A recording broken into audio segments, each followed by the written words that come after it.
Civic apathy strikes Bengaluru yet again. Monsoon rain has only begun, but problems plaguing the IT city continues to peak. In the latest, a road near the under-construction metro site in Bengaluru's Nagavara area caved in, putting the spotlight once again on the infrastructure woes of the Silicon City. As soon as the mishap occurred, Bengaluru Metro Rail Corporation officials rushed to the spot to assess the damage.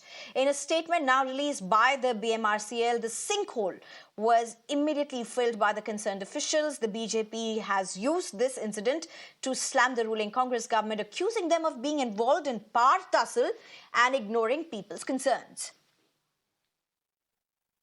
A massive sinkhole appeared in Nagavara area of Bengaluru early this morning.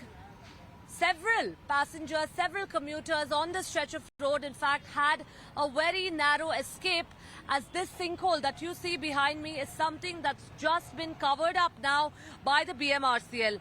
While we've tried reaching out to the BMRCL to really understand what went on over here while the underground tunnelling work was underway, so far, not one official from the BMRCL has been responsive. It's imperative now to mention that there was underground tunnelling work that was going on here between two metro stations, that's Nagavara and the Arabic College.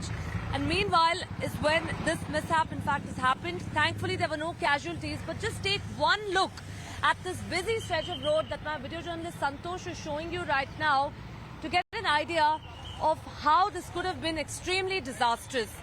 Traffic was diverted from here immediately and there were no casualties, but the biggest question that now arises about the BMRCL being a center state venture. It's run into hurdles in the past as well. There have been several issues. We've seen sinkholes appearing at other BMRCL sites as well. But has there been no resolution is the question that we continue to raise, as people's priority is what takes center stage on our network.